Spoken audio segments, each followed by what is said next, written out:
doesn't care about you. That's why you need a medical emergency kit. It contains life-saving medications like ivermectin, Z-Pak, and antibiotics. Stock them before they block them. This is a special report. Knowing how to invest your money is harder than ever before. Dealing with stock market volatility, record debt, and terrorist attacks requires new thinking. At U.S. Asset Management, we can help you see the world more clearly so that you can move beyond the chaos and invest with confidence. Call us, visit us online, or drop by our office. U.S. Asset Management, helping you make better decisions with your money.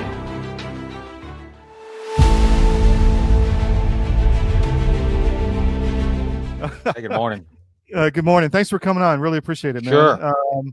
So I'm curious.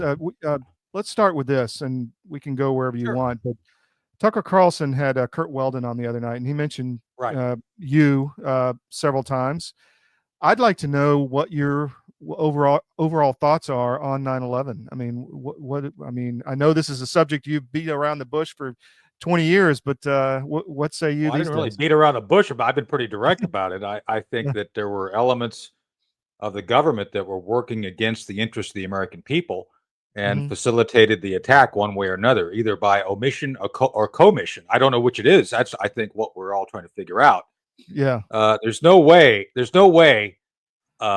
these guys were successful in perpetrating an attack that was the scope essentially of the Pearl Harbor attack, at least in the casualty numbers, and by any measure of economic damage, it was 3 orders of magnitude worse than the sneak attack of the Japanese in World War II. So, but the result was the same. Think about this for a minute, Todd. That the result was us going to war, and that, I think, was one of the purposes behind whoever was on our side playing for the other team. And I think that's something that needs to be explored. But overall, you know, Kurt Weldon is a friend. I mean, we became friends during the time that I became a whistleblower. I became a whistleblower inadvertently. And I this is one of the things maybe your audience should understand. I never sought to be a whistleblower. I was actually, and I documented in Operation Dark Heart. You guys can pick it up. He talks about why they came after the book too during the thing. So let me just interject there. They bought 10,000 and shredded them, right? So this is the second revision. They did. Am I right? Is this redacted or? It is redacted. Yeah, you've got see the little stuff in there, and if you see here, let's go back. Yeah, there's a bunch of these things. Yeah. So that book's available where? 56, anywhere? I think. Yeah. So It's the book is still on Amazon, still selling. Yeah. I still get royalties from it 20 to 15 years later. So yeah, it's still selling. So cool. Sorry, I interrupted you. Yeah. My point being is that the activities in Dark Heart, the book, I believe they went after and tried to stop the publishing. And they, as you point out, they did stop the initial run. They failed ultimately, which I think we could talk about that another day.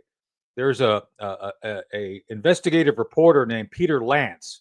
You can Google this. Peter Lance did a article on me called "The Private War of Anthony Shaffer," where he documents the whole going after me over the book thing, and it's a very long, detailed article. So I think people can just Google that, the Private War of Anthony Shaffer by Peter Lance. Anyway, back to the book. The reason they went after the book, I believe, is because of the meeting at Bagram with Philip Zelikow, the staff director of the 9/11 Commission. And Kurt Weldon goes into good detail about that meeting from our discussions. And he highlights this with Tucker Carlson. So essentially, Able Danger, a lot of code words here, but Able Danger was the pre-9/11 operational planning mission assigned from Hugh Shelton, the chairman of the Joint Chiefs, to General Pete Schoomaker, the commander of Special Operations Command. This is 1999. And what was significant is that this operations plan, this operations order, made SOCOM the lead command. That is the first time ever. SOCOM was always a supporting 4-star command to other regional commands. but because this was seen as a global target, SOCOM was assigned as lead. That is to say, then all the other 4-star commands have to come in and help. So it was groundbreaking from that perspective. It was groundbreaking from the technology perspective because we were using data mining, because there was no other way to really amalgamate and aggregate all the information about a global target. And so it was that was another brand new technology used. And then we were envisioning some weaponized technology that I still can't talk about. I've got to talk to. We're trying to get the Pentagon to declassify my role in Able Danger. I know that there's been nobody really knows what my role was, because at the IG report they said, "Oh, he was just a reservist." Well, that was my cover. Duh. So it's kind of like they try to use my cover for doing all this stuff as a justification. Say, "Oh, he's just a reservist. He didn't know what he was doing." Yeah, okay, sure. And so it all comes down to the point of where this was a plan on a offensive plan to defeat Al Qaeda before 9/11, because of what we'd seen with the embassy bombings in Africa and other things that were going on regarding their Al Qaeda growing threat to the United States. So this was Able Danger was a response to that threat. And the big mystery is, Todd, it was all put together, ready to go, briefed at Hugh Shelton in January of 2001, and we were stopped. The team was stopped, flat out stopped. We were told to stand down. So that's one of the big mysteries. Why would you put together this massive, multi-tiered, global anti-terrorism effort designed to kill bin Laden or take out the infrastructure, and then stop it right before they attack? So 9/11 happened shortly after that. So and that became kind of the special operations show. I mean, there was a lot of money spent, a lot of capability built. Yeah. But do you think, if I wouldn't have believed all this 5 years ago?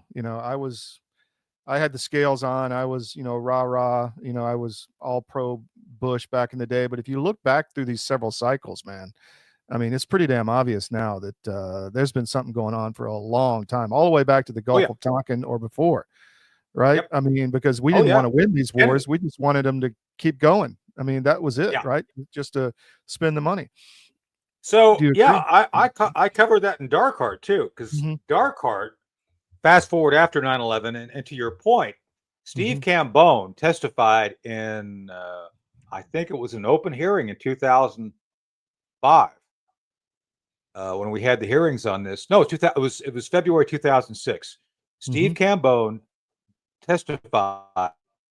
This was completely ignored.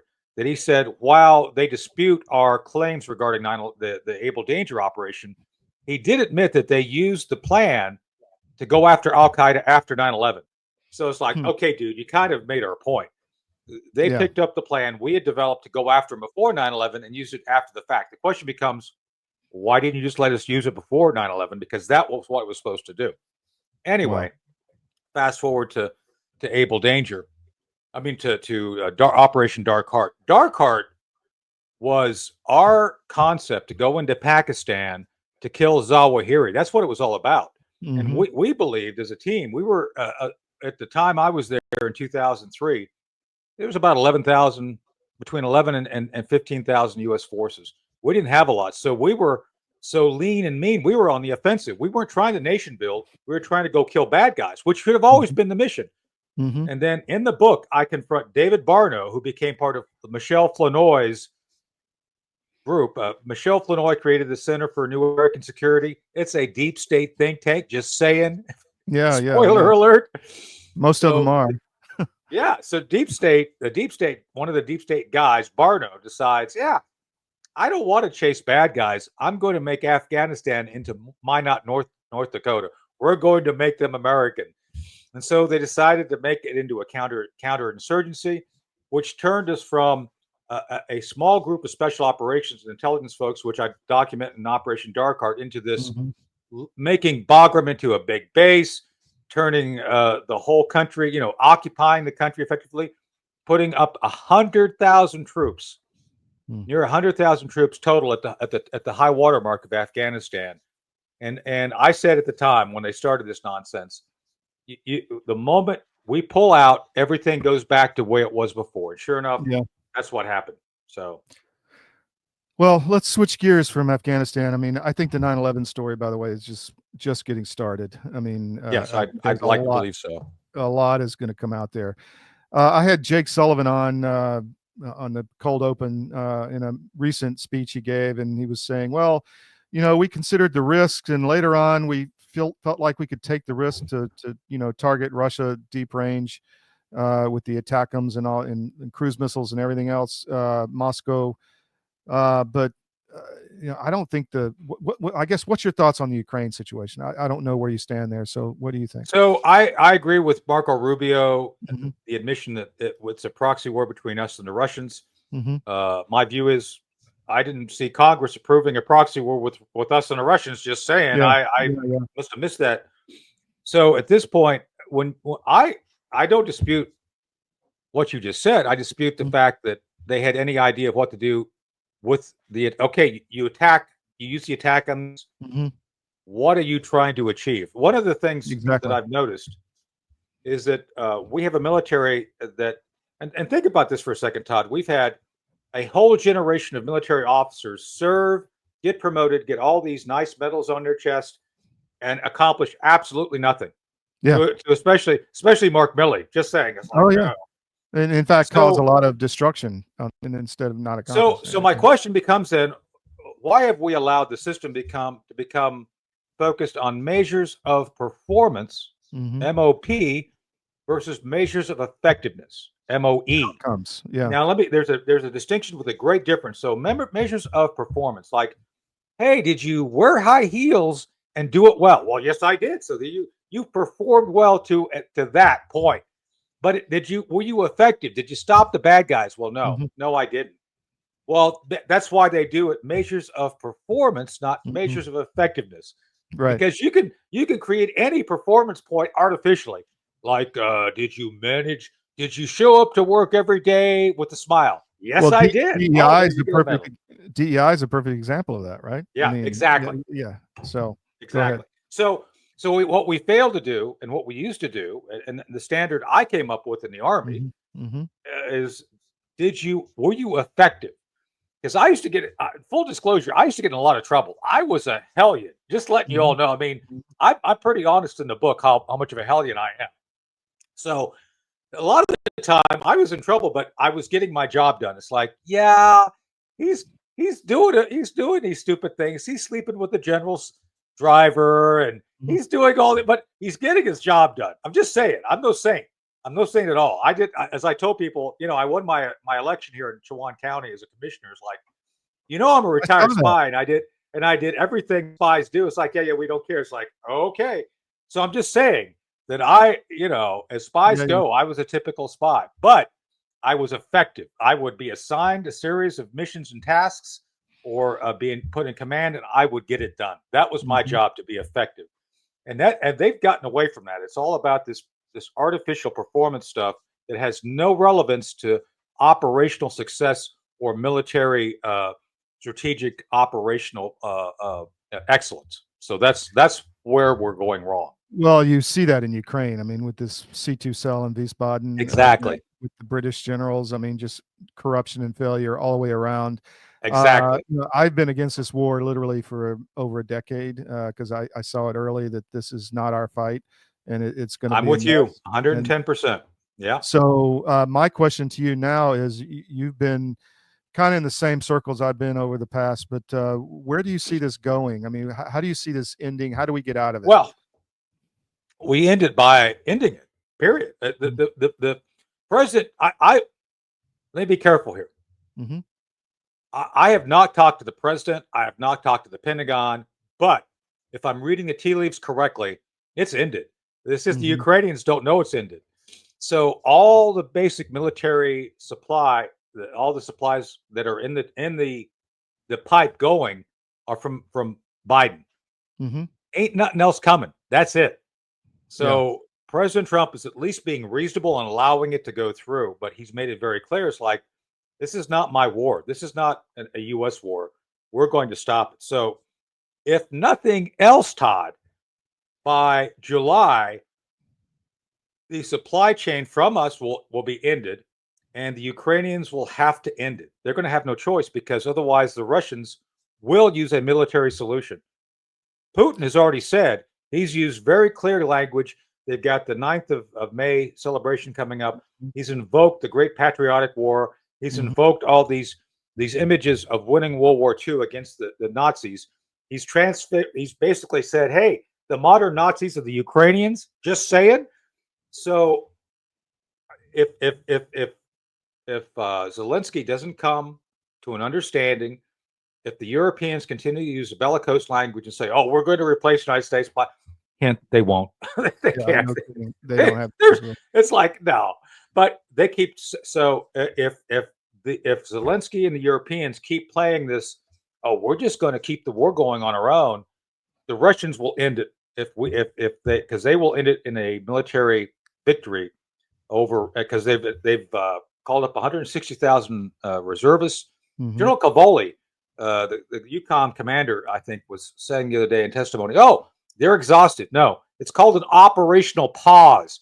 They're going into an operational pause so they can consider avenues of approach and best configuration to use their resources. Well, that was a ridiculous, immature, and deceitful performance in front of the Senate Armed Services Committee. Oh yeah, horrible. Horrible.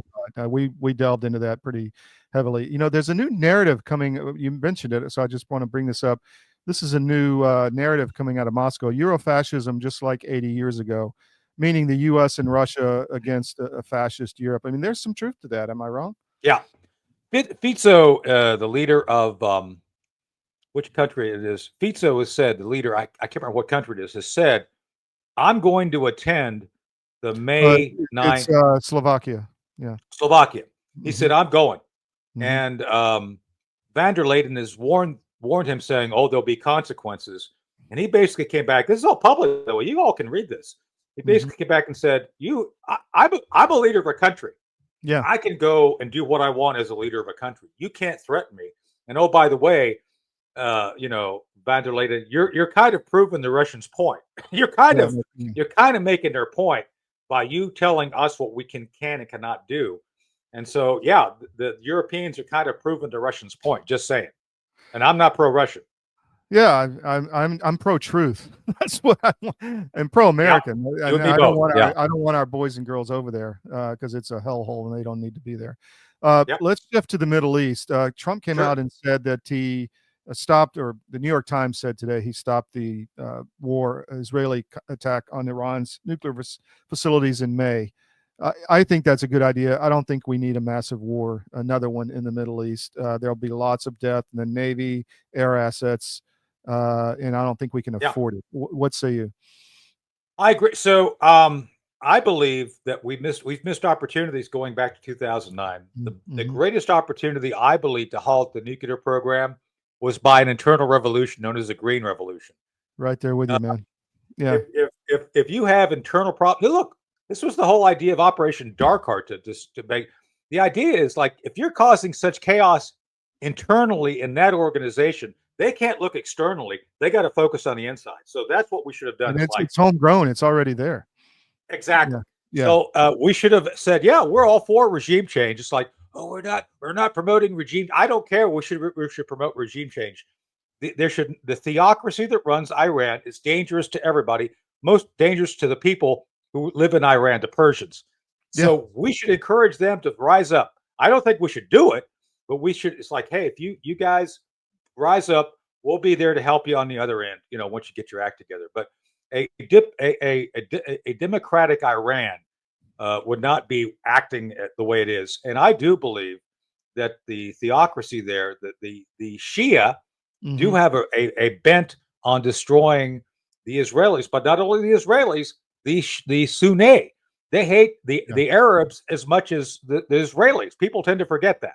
Yeah. So the bottom line is, we don't want to jump in there and attack. I think we can do it through unconventional methods, which is I'm an unconventional warrior. Yeah, that's what that's always my first choice.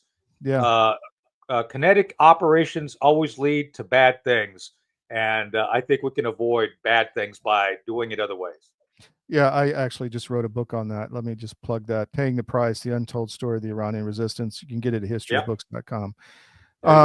What else, Tony? What else do you think is important right now geopolitically? I mean, Well, going around the world. look, the southwest border, we've had this knucklehead, Chris Van Hollen, trying to remove from El Salvador an El Salvadorian citizen.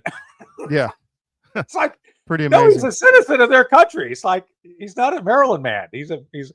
And so my view of it is, Todd, it is terrible that he is separated from his family. So I believe we should, as a priority, move his family from Maryland to El Salvador. That's the go-to solution right there. That's right. Tony, what's the name of the book again? Dark Operation. Well, I got several out, but Okay. the main one, the first one that really does relate to what we're talking about regarding 9/11 is Operation Dark Heart. Let me see if I can get that there. There we go. Got it. Yep. Yeah, it's on Amazon. And Cool. despite the redactions, you can still figure out what's going on. They made us change the name of people, like my boss, Colonel Oliveira, Jose Oliveira. We're still dear friends. They made me change his name to Juan Negro. Okay, if that makes you feel better, whatever. But you know, and we won our. By the way, we won our First Amendment lawsuit against the government. We're eventually going to publish an unredacted version with all the names restored and everything else. But you know, people still buy it now, and it's fine. What do you see coming in 9/11? I want to stay on this like Tucker wants to. What do you see? What do you see dropping? Full disclosure, yeah, I've talked to Tucker about this, and Tucker wants, I believe, to have a full disclosure of everything. My view, as I mentioned when you first asked me the question, is we need to figure out what our government role was. Was it omission or commission? Right after the attack, the Saudis were flown out of the nation. That was the only air traffic. And the reason that happened is because George Bush, 43, had a very close relationship with the Saudis. Yeah. So it turned out that most of the attackers were Saudi. Yeah. I don't think it's a coincidence, just saying. Yeah. So, and we still have 9/11 guys down in Guantanamo. I full disclosure, I'm in touch with their defense teams. I've actually been helping the defense teams because the defense teams actually want the truth too. I'm just telling you that you would be surprised some of the bedfellows behind the scenes who are working to get the truth out. You would be surprised. That's, by the way, the goings on behind the scenes right now would be worth either an X-Files or an episode of 24. Probably an episode of 24. Well, we'll just have you back on a lot. That's all. We'll just we'll see what happens. Yeah. So yeah, there's still information blocked on the Saudi stuff. Obviously, hopefully that'll come out. Tony, thanks, man. Really appreciate you coming on the show. I'm glad you, Todd. Somebody reached out to us. We'll have you back. Take care.